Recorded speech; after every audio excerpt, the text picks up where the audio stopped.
You, John Fitzgerald Kennedy, do solemnly swear I, John Fitzgerald Kennedy, do solemnly swear that you will faithfully execute the office of President of the United States that I will faithfully execute the office of President of the United States and will, to the best of your ability, and will, to the best of my ability, preserve, protect, and defend the Constitution of the United States. preserve, protect, and defend the Constitution of the United States. So help you God. So help me God.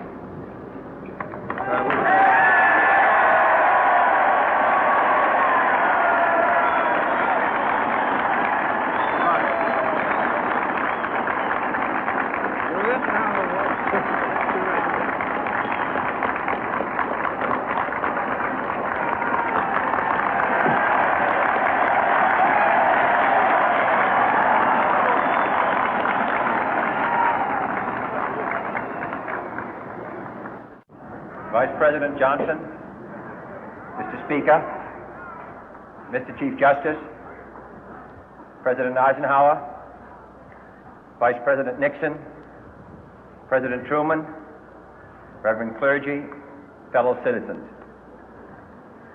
We observe today not a victory of party, but a celebration of freedom, symbolizing an end as well as a beginning, signifying renewal as well as change. For I have sworn before you and Almighty God the same solemn oath our forebears prescribed nearly a century and 3/4 ago.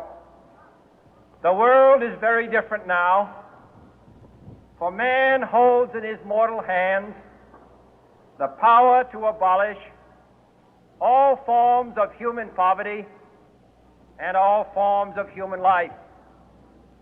And yet the same revolutionary beliefs for which our forebears fought are still at issue around the globe. The belief that the rights of man come not from the generosity of the state, but from the hand of God. We dare not forget today that we are the heirs of that first revolution.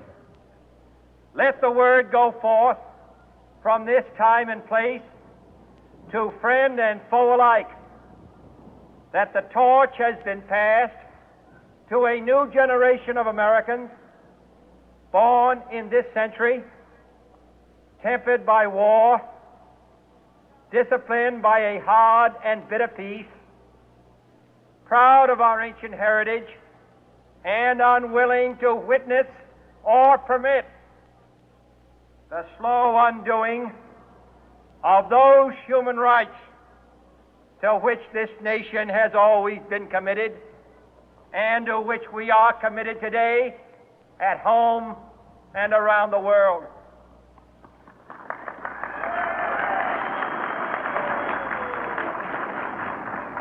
Let every nation know, whether it wishes us well or ill, that we shall pay any price, bear any burden, meet any hardship, support any friend, oppose any foe to assure the survival and the success of liberty.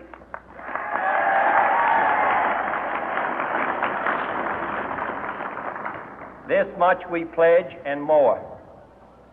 To those old allies whose cultural and spiritual origins we share, we pledge the loyalty of faithful friends. United, there is little we cannot do in a host of cooperative ventures. Divided, there is little we can do, for we dare not meet a powerful challenge at odds and split asunder. To those new states whom we welcome to the ranks of the free, we pledge our word that one form of colonial control shall not have passed away, merely to be replaced by a far more iron tyranny. We shall not always expect to find them supporting our view, but we shall always hope to find them strongly supporting their own freedom, and to remember that in the past, those who foolishly sought power by riding the back of the tiger ended up inside.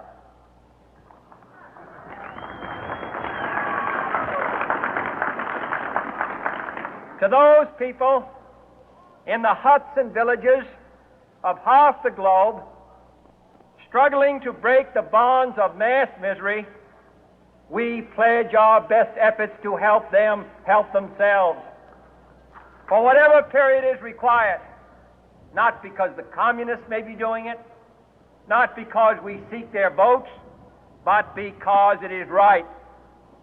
If a free society cannot help the many who are poor, it cannot save the few who are rich.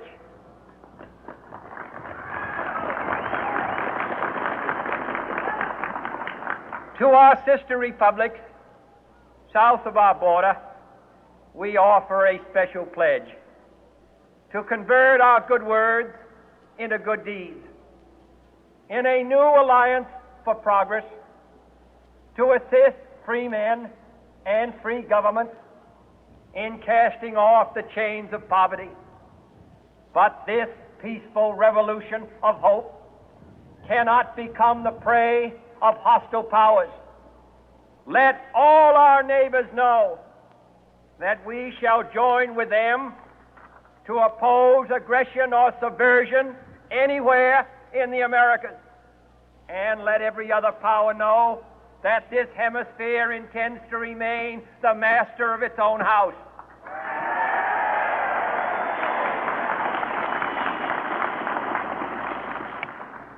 To that World Assembly of Sovereign States, the United Nations, our last best hope, in an age where the instruments of war have far outpaced the instruments of peace, we renew our pledge of support to prevent it from becoming merely a forum for invective, to strengthen its shield of the new and the weak, and to enlarge the area in which its writ may run.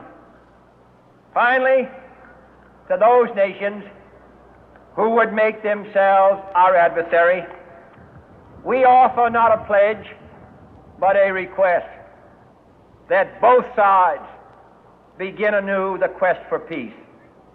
Before the dark powers of destruction, unleashed by science, engulf all humanity in planned or accidental self-destruction, we dare not tempt them with weakness, for only when our arms are sufficient beyond doubt can we be certain beyond doubt that they will never be employed. But neither can two great and powerful groups of nations take comfort from our present course, both sides overburdened by the cost of modern weapons, both rightly alarmed by the steady spread of the deadly atom, yet both racing to alter that uncertain balance of terror that stays the hand of mankind's final war. So let us begin anew, remembering on both sides that civility is not a sign of weakness, and sincerity is always subject to proof. Let us never negotiate out of fear, but let us never fear to negotiate.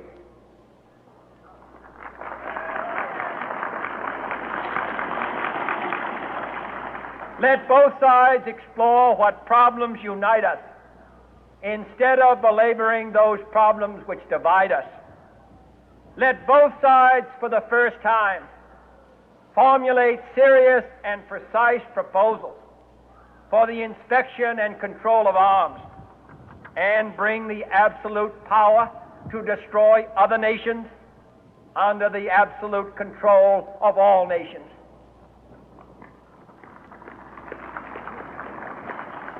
Let both sides seek to invoke the wonders of science instead of its terrors.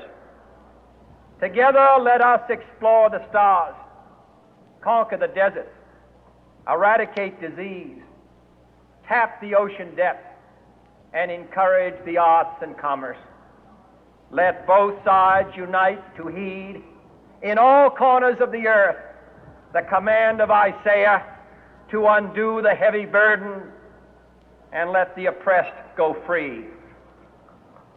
And if a beachhead of cooperation may push back the jungle of suspicion, let both sides join in creating a new endeavor, not a new balance of power, but a new world of law, where the strong are just and the weak secure and the peace preserved.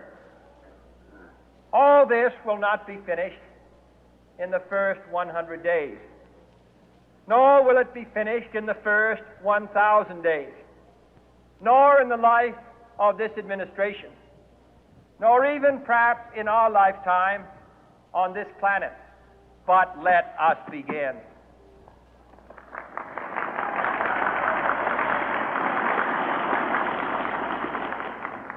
In your hands, my fellow citizens, more than mine, will rest the final success or failure of our course.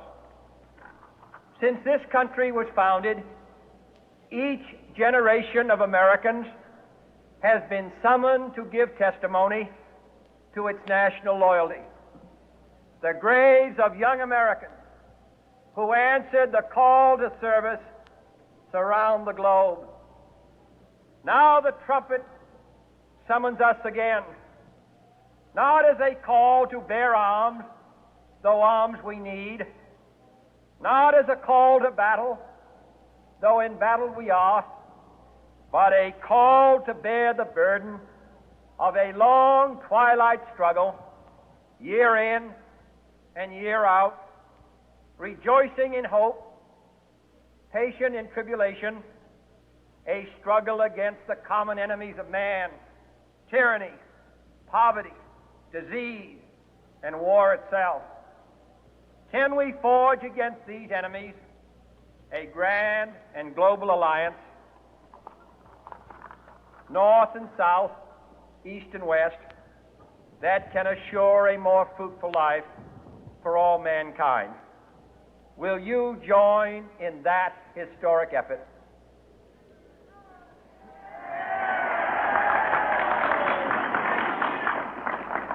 In the long history of the world, only a few generations have been granted the role of defending freedom in its hour of maximum danger.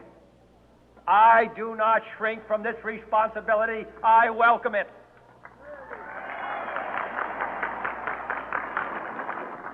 I do not believe that any of us would exchange places with any other people or any other generation.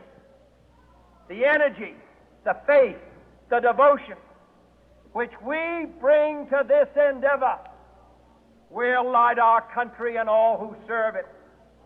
And the glow from that fire can truly light the world. And so, my fellow Americans, ask not what your country can do for you, ask what you can do for your country.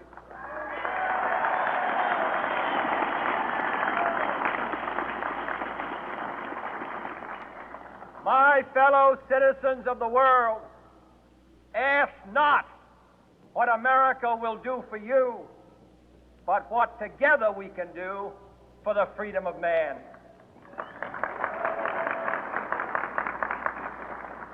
Finally, whether you are citizens of America or citizens of the world, ask of us here the same high standards of strength and sacrifice which we ask of you. With a good conscience, our only sure reward, with history the final judge of our deeds, let us go forth to lead the land we love, asking His blessing and His help, but knowing that here on earth, God's work must truly be our own.